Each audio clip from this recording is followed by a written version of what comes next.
నమస్తే ఫ్రెండ్స్, నేను మీ Errabelli Rajinikanth, political analyst. Anchor Vishnupriya గారు సోషల్ మీడియా వేదికగా కొన్ని అసభ్యకరమైన ఫోటోలు, వీడియోలు షేర్ చేసి డబ్బులు చేసుకుంటున్నాయని చెప్పి కేసు పెట్టడం మనం చూసాం. దీన్ని ఎంతసేపు ఒకే కోణంలో అందరూ విశ్లేషించారు. ఎవరికి తెలియనటువంటి రెండు కోణాలలో నేను దీనిపై విశ్లేషణ చేయబోతున్నా. ఆ రెండు కోణాలు మీకు తెలిస్తే మీరు ఇలా కూడా ఉంటుందా అని చెప్పి మీరు ఆలోచిస్తారు. కాబట్టి ఆ రెండు కోణాలు ఏంటో తెలియాలనంటే మీరు వీడియోని చివరి వరకు చూడాలి. ఇప్పటి వరకు ఏ మీడియా చూసినా, ఏ సోషల్ మీడియా చూసినా జరుగుతున్న చర్చ ఏంటంటే విష్ణుప్రియ గారు అసభ్యకరమైన ఫోటోలు, వీడియోలు చేయడం ఎందుకు, దానివల్ల డబ్బు చేసుకోవడం అవసరమా, ఆ డబ్బు వల్ల తనకు ఎంత వరకు కెరియర్, అలాంటి కంటెంట్ వల్ల, అలా వచ్చే డబ్బు వల్ల తన జీవితం ఎలా సాఫీగా ఉంటుంది అనేటువంటి దానిపై మనం చర్చ చూసాం. నేను విష్ణుప్రియ గారు ఏ కంటెంట్ షేర్ చేశారు, అది తప్ప ఒప్ప అనే దాంట్లోకి నేను వెళ్ళదలుచుకోలేదు. ఎందుకంటే దానిపై మీ అందరికీ ఒక అభిప్రాయం ఆల్రెడీ వచ్చేసింది కాబట్టి నేను ఆ డీటెయిల్స్ లోకి వెళ్ళదలుచుకోలేదు. నేను వెళ్ళాలనుకున్న డీటెయిల్ ఏంటంటే,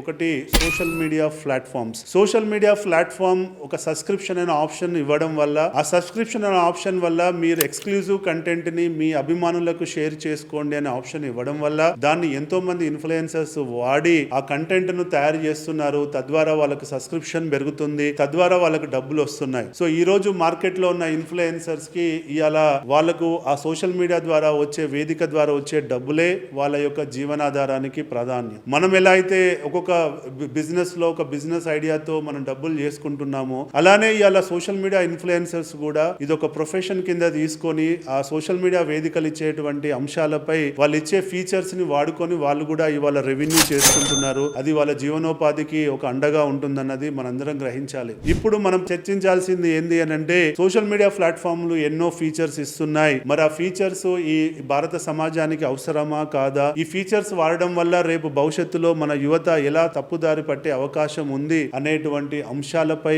మీరు గనక, ఈ ప్రభుత్వాలు గనక ఆలోచించి ఒక నిర్ణయం తీసుకుంటే ఇవాళ విష్ణుప్రియ లాంటి వాళ్ళు కేసులు పెట్టించుకునే పరిస్థితి ఉండదు అన్నది నా ఉద్దేశం. ప్రభుత్వాలు సోషల్ మీడియా ప్లాట్ఫామ్స్ ఎన్నో విచ్చలవిడిగా మార్కెట్ లోకి వస్తున్నాయి. దానిపై విజిలెన్స్ లేదు, దానిపై నిఘా లేదు, వాటిపై మానిటరింగ్ లేదు. ఆ ఫీచర్స్ వల్ల మన యొక్క ఇండియన్ సైకాలజీ ఎలా దెబ్బతింటుంది, ఇండియన్ యూత్ ఎలా తప్పుడు దారి పడుతుంది అనేటువంటి అంశాలపై ఎవరు కూడా ఫోకస్ చేయట్లేదు. ఇలా మీరు చైనాలోకి వెళ్తే, చైనాలో వాళ్ళ దేశపు యాప్స్ తప్ప వేరే దేశపు యాప్స్ ని ఎవరు కూడా ఎంకరేజ్ చేయరు. వాళ్ళ దగ్గర స్ట్రిక్ట్ రూల్స్ ఉంటాయి, స్ట్రిక్ట్ గైడ్ లైన్స్ ఉంటాయి. వాళ్ళ కంట్రీ కల్చర్ కి గానీ, వాళ్ళ కంట్రీ విజన్ కి గానీ అడ్డంకుగా వచ్చేటువంటి వాటిని వాళ్ళు ఎంకరేజ్ చేయరు. బట్ మరి ఇలా ఇండియన్ ప్రభుత్వం ఏం చేస్తుంది అయ్యా, ఇలా మన ఇండియన్ బ్రాడ్కాస్టింగ్ వ్యవస్థ ఏం చేస్తుంది, మన మినిస్ట్రీ ఆఫ్ బ్రాడ్కాస్టింగ్ ఏం చేస్తున్నారు అన్నది మనందరం గ్రహించాలి. ఇలా ఐటీ మినిస్ట్రీ ఏం చేస్తున్నారు, వాళ్ళు ఎందుకు ఇలాంటి అవకాశాలని ఇండియాలోకి వస్తూ ఉంటే మీరెందుకు వాటిపై నిఘా పెట్టట్లేదు, ఎందుకు వాటిపై చర్యలు తీసుకోవట్లేదు? ఇవాళ అది వచ్చి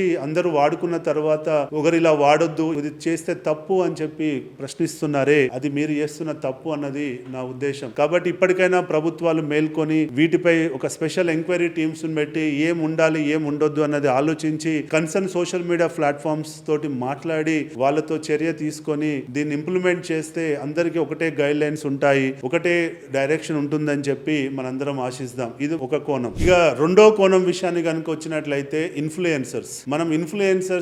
మనము ఇవాళ ఎవరైతే ఉన్నారో, ఎవరైతే కంటెంట్ క్రియేటర్స్ ఉన్నారో, ఒకసారి సోషల్ మీడియా వేదికల ద్వారా మనం ఒక లైన్ దాటి గనక మనం కంటెంట్ తయారు చేస్తే అది జీవితంలో ఏదో రోజు మనల్ని ఇబ్బంది పెడుతుందన్నది మనం గ్రహించాలి. ఎందుకంటే మనము తొందరపాటుగా ఒక లైన్ దాటి కంటెంట్ క్రియేట్ చేస్తే ఆ నిమిషంలో మీకు డబ్బులు రావచ్చు, ఆ నిమిషంలో మీకు సబ్స్క్రైబర్స్ కనబడొచ్చు, ఆ నిమిషంలో మీకు కొంచెం మోటివేషన్ ఉండొచ్చు. కానీ లాంగ్ రన్ లో ఏ రోజున్నా ఈ సమాజం దాన్ని మీరు ఎదిగినా కొద్దీ ఈ మీరు చేసిన కంటెంట్ పై ప్రశ్నిస్తారు, తద్వారా మీ ఇమేజ్ దెబ్బతింటుంది అన్నది నేను చెప్పాలనుకుంటున్న పాయింట్. కాబట్టి మీరు యాజ్ ఎ క్రియేటర్ గా ఉంటూనే మనం ఒక బౌండరీస్ లో కంటెంట్ క్రియేట్ చేయగలిగితే ఈ సమాజానికి ఎలా ఉపయోగపడే అవసరం ఉందో అలాంటి కంటెంట్ లో మీరు క్రియేట్ చేస్తే మీ క్రెడిబిలిటీ పెరుగుతుంది, తద్వారా మీకు వచ్చే ఇన్కమ్ కూడా పెరిగేటువంటి అవకాశాలు ఉంటాయి. కాబట్టి ఈ విష్ణుప్రియ గారి యొక్క ఎపిసోడ్ నుంచి మీరందరూ ఎంతో కొంత నేర్చుకోవాలి. ఆ బౌండరీస్ అనేది మీరు సెట్ చేసుకొని తద్వారా